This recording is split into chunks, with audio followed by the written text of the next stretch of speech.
This weekend, while I edited the video on the Samnites, I realized something. I had never made a video on the Latins. I mean, come on. The Latins are the wider culture group that the Romans themselves belonged to, and yet I never made a video explaining them? That's really a rookie mistake. So today's video is going to set out to fix that mistake. The Latins are the most important Italic group in history. It was from them that Rome and its people originated. Today, history refers to the two in a separate sense, but genetically and ethnically, the Romans and the Latins were the same. It's similar to the old adage, not every rectangle is a square, but every square is a rectangle, except it's more along the lines of not every Latin was a Roman, but every Roman was a Latin. So then who were the Latins? Was the culture group as a whole similar to the Romans? Were they different? Why did the Romans prefer to be known as Romans? And why has history seemingly separated the two into two different categories? Let's talk about it. First of all, we need to go way back, all the way back to 900 BCE, nearly 200 years before the traditional founding of the city of Rome in 753 BCE. Here we begin to see a distinctly Latin identity and culture begin to form. This Latin identity came about from a split in the Proto-Villanovan culture. Sound familiar?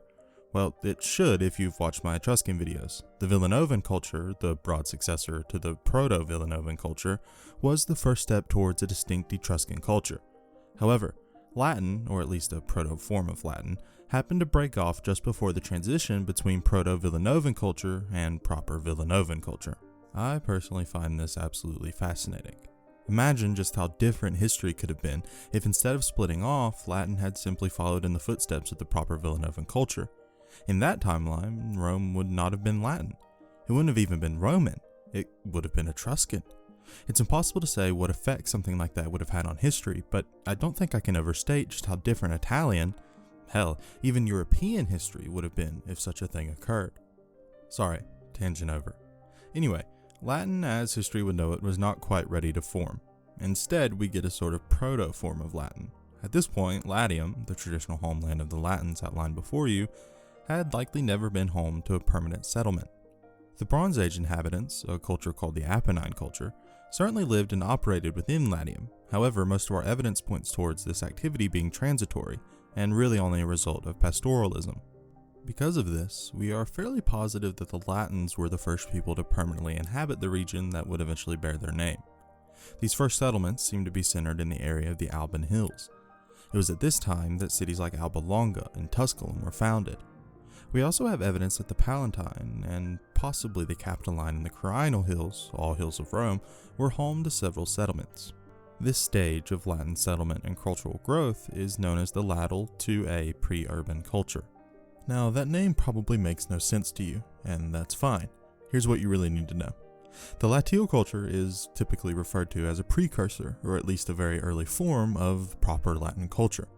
The Latial culture is typically agreed upon as emerging in 1000 to 900 BCE, and being uprooted and replaced by the more traditional Latin culture by at least 650 BCE, but possibly earlier. This culture was materially very similar to the Villanovan culture. Wattle and dell houses with thatched roofs, small villages with only a few hundred people at most, and a fairly famous traditional urn made in the shape of a traditional home. These early peoples were poor. Latium lacked a lot of easily reachable resources. While their northern neighbors in Etruria could easily mine copper and other such metals, the people of Latium had no such opportunities. Because of this, we see a material culture that is missing much of the pomp and rituals that we would later come to associate with Rome. Most graves were fairly simple affairs. Men might have a miniature or full-sized weapon buried with them, while women would have spindles and other such materials buried with them.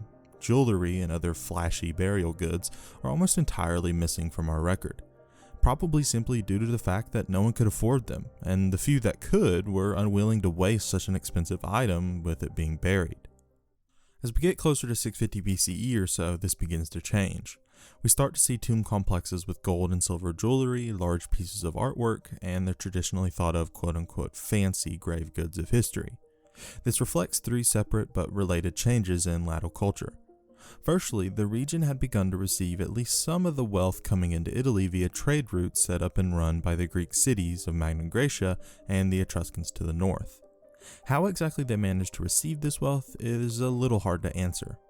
Our first guess is that Latium became a center for agriculture. because at this time, Latium was extremely fertile.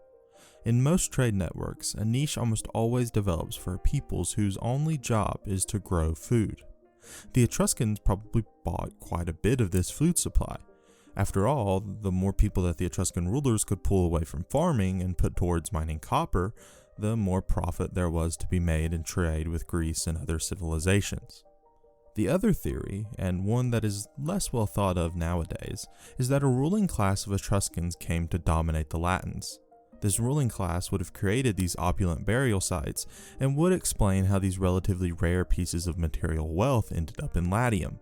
This theory is rejected more and more, simply because archaeologists have found more and more graves like those found in this period across multiple parts of Italy.